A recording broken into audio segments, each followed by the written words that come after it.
Hey everyone, my name is Matt. Welcome to my backyard and welcome back to my series I'm doing on building this big bandsaw mill. If this is your first time here, there'll be a link in the description and up in the cards to a playlist that contains all the videos that'll bring you up to date on where we are right now. So I'm going to start with the back area of the blade guards, and I'm going to start on the wheels specifically. On both the wheels, I do have some things going on behind the wheels that the blade guard needs to account for. So for instance, here on the idle side, I've got the idle mount, which has to still be able to slide in and out behind the blade guard. So I have that. On the drive side, I have a little bit of material there where the bearings are that I need to account for as well. So as I'm laying these parts out, I'm just going to account for those. I'll probably box this out a little bit on the blade guard so that the whole blade guard mounts to the beam, but also slips around the protruding areas. So I'll be making the guards out of this 12 gauge steel. I have 2 sheets here, which should get me pretty far on this. These are 2 4x8 foot sheets. I also have a little bit of a diagram here to get me laying things out, at least to start.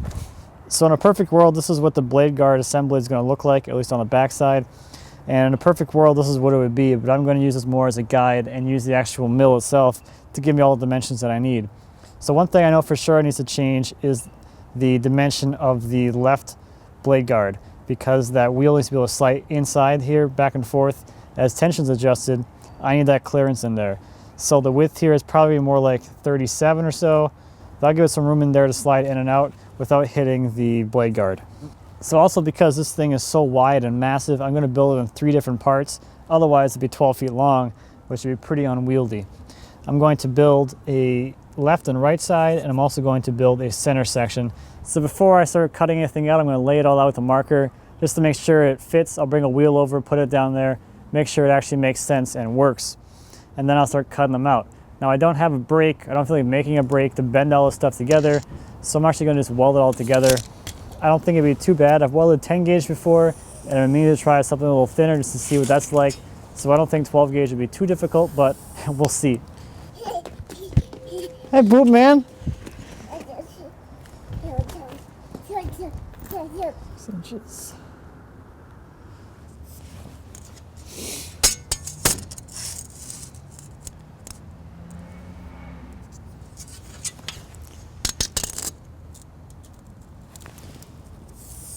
All right, so I have them both drawn out. This is the drive side.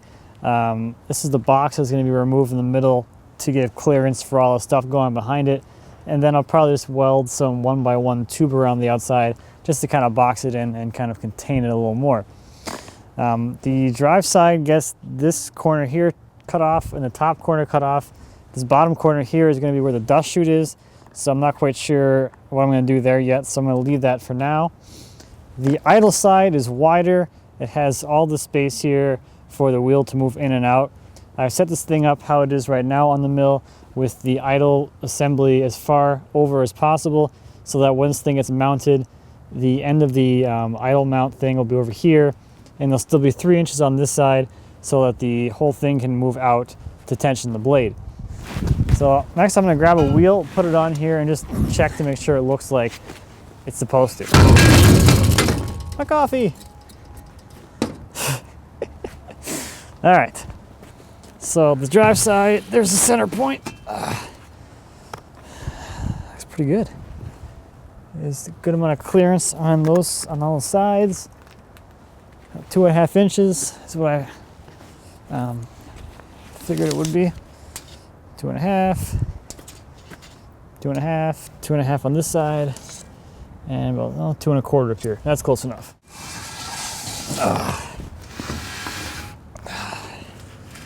Okay, the wheel sits here-ish. All right, so I'm glad I did this because it's off by about 1 inch. So all I'm going to do here is just shift my boxes over 1 inch, and this side should be good to go.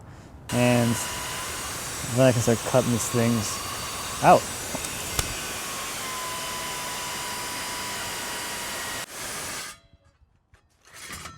Well, this blade's toast. Good thing I ordered some metal cutting blades for my jigsaw, and we'll see how that goes. That should get me by until I can get another one of these blades for the circular saw.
So I have the back plates all installed, and I'm glad I did this because it gives me an opportunity to see what kind of issues might happen before it's too late, so to speak.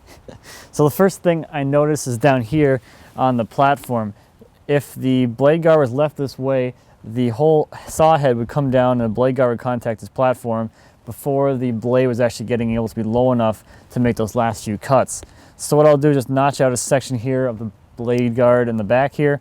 The front part of the door on the blade guard, it's going to be able to clear this whole section, so I'm not too worried about that. But notching out this area here will allow this whole blade guard to slip in over top of this platform. I'm also going to extend this cutout maybe about a ½ an inch in this direction, just to give it a little more travel coming back towards the drive wheel. And then the other thing I'm going to do is on this side on the idle wheel, I just need to make a note that when I put the walls on here, I need to leave a little bit of a gap down here so that the piece of steel that's going to be guarding the exposed blade going onto the guard has somewhere to come out of the saw head. The other thing that I didn't really think about when I was building this thing is on the motor mount. I had that piece of sheet metal or plate steel or whatever on the front there to kind of close it in. Well, now that's kind of in the way of the guard in the middle there, so I'll probably end up just like notching the guard around that or something like that, but that's a little more of a minor problem. So I'll make those modifications to the idle guard and then I'll start putting on the sides. So I cut a bunch of strips out of the offcuts from my sheet of steel, and I'm going to use those to frame out this guard.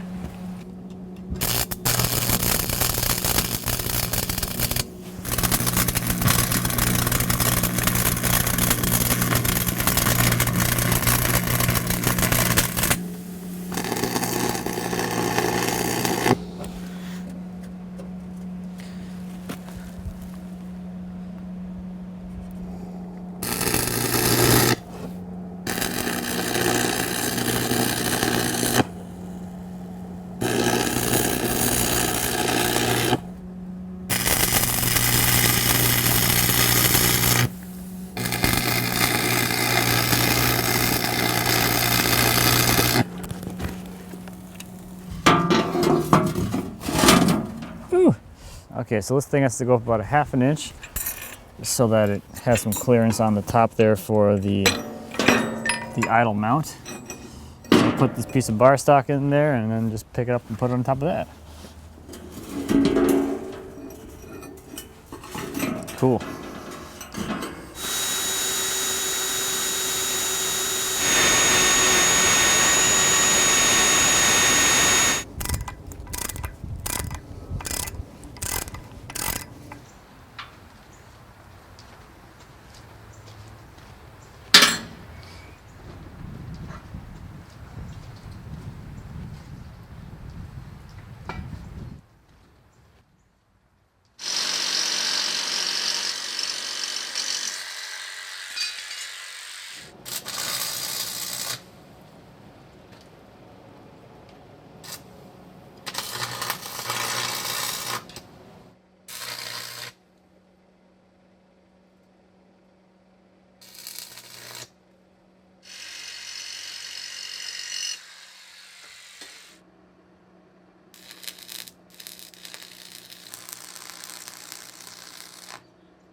So since this cutout is going to be easier to make before I weld the sides onto this transverse box thing, I'm going to cut it out partially and just leave some tabs in place, kind of like how you would do it on a CNC, and that way when the sides are in place I can come by and cut the tabs and this cutout will just pop right out.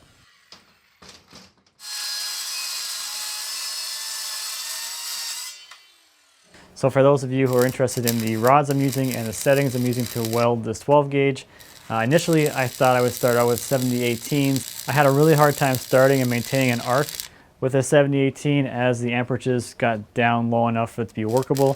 So I switched to 60/11, which is what I've been using for most of this project, and 60/11 worked really well. I found that the really optimal amperage was about 90 amps, but down at 90 amps it was fairly difficult to actually start an arc. So I picked up some 16th inch 6013s, and those worked out really well. They burn really quickly because they're only a 1/16 of an inch thick, and I ran those at 60 amps, and they actually worked out pretty well. I just went through a lot of them.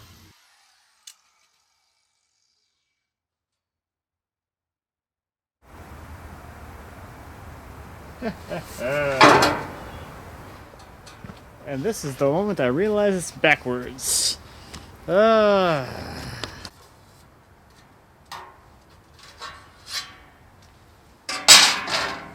It gets dark really early this time of year. I don't really like it. As you can see, last night I welded the original cutout back into place, so that's all kind of patched up for now, and I made the new cutout over here. The other thing I did was I welded 2 tabs to the top side here, just to make the installation a little bit easier. You can just set this thing on top of the side guards once those are installed, and then bolt it in place. Makes it super easy. At this point, I want to, I'm just going to mark where this actually intersects here so I can install the side pieces onto the side guards. So I have that all taken care of, and then I'll also mark, I'm going to install some guarding down here too.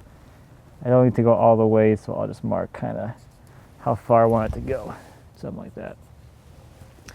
That'll just protect any debris coming across here from getting into the wheel housings. So now the next thing I'm going to do is start working on the doors. I was originally thinking that I wanted to make hinge doors for here, but I don't think I'm going to have enough clearance to get that thing to swing past this upright. I thought about also doing some kind of like double hinge thing where the door kind of folds onto itself and then folds open. That might work, but at this point I kind of want to get something built, so I'm just going to make covers. I just go on top of it and then like get pinned in place, so they're just kind of bigger than that opening there. And then in the future I can always change those doors out to be some kind of hinge thing. One area that I am going to do hinges is up here on the transverse section. I'm going to hinge the bottom so that when you open this thing up, the door just kind of folds down and out of the way. At least that's the plan right now. So I'm going to get all this guarding down and then get these new pieces welded on, and then we'll get some tracings of these things onto the sheet steel, cut those out, and then we'll weld a little rim thing around the outside. And while I have the guards off the mill, I'm going to weld a bead around the perimeter of the outside of the guards, and that's just less to do with strength and more to do with actually getting these things weather sealed. So now to make the doors, I'm going to put the guards directly onto the sheet, and then I'm going to just trace around it and extend that tracing a little bit to give me an allocation for the banding that I'm going to put around it, as well as a little bit of space just for some, you know, clearance or tolerance or whatever. So I already set the offsets on the edges, so I don't have to worry about those. Now I'll go around and make this whole thing about 3/16 or so bigger. That'll probably be plenty.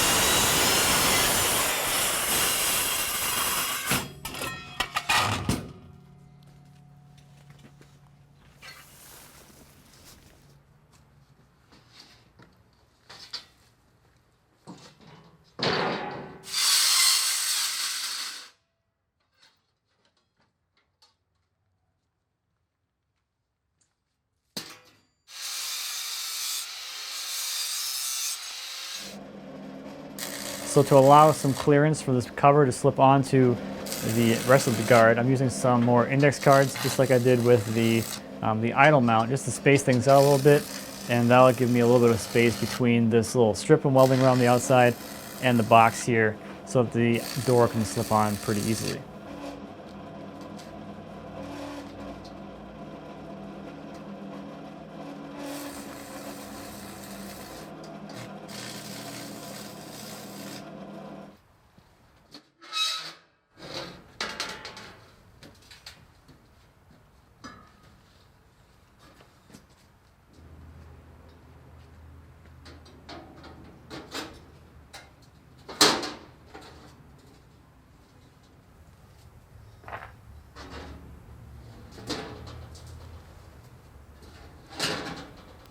So over here on the drive side, the shaft is a little bit longer, and that's going to contact the door of the guard.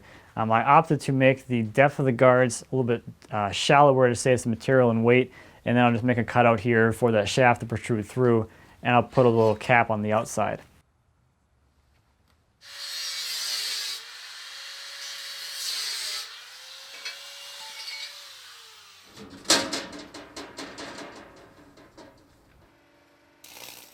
Now I can start adding the hinge to this transverse area. I got this 6-foot long section of piano hinge, and I'm just going to start welding some place in a few spots. Nothing super crazy.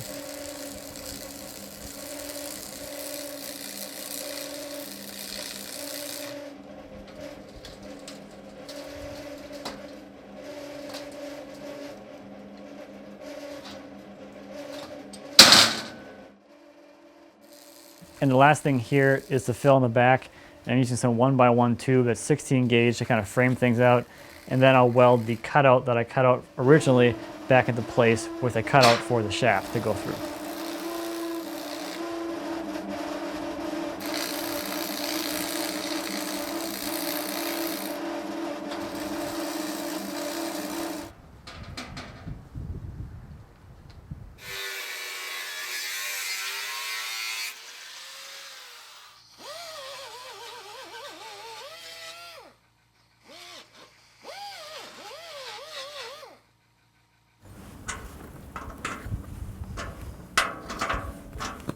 So now the guards are installed and the wheel covers just kind of sit on there right now.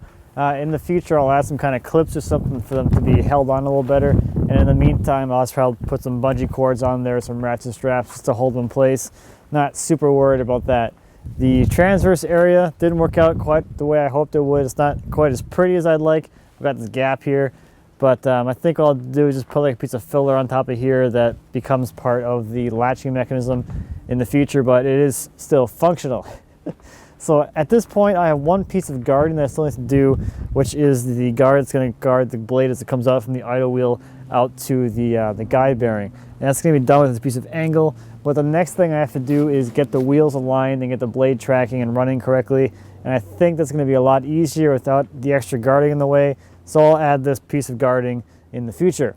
So thank you as always for watching. I greatly appreciate it. If you have any questions or comments on the sawmill, on the guards, or anything back in the shop, please feel free to leave me a comment. As always, I'll be happy to answer any questions you might have. And until next time, happy woodworking.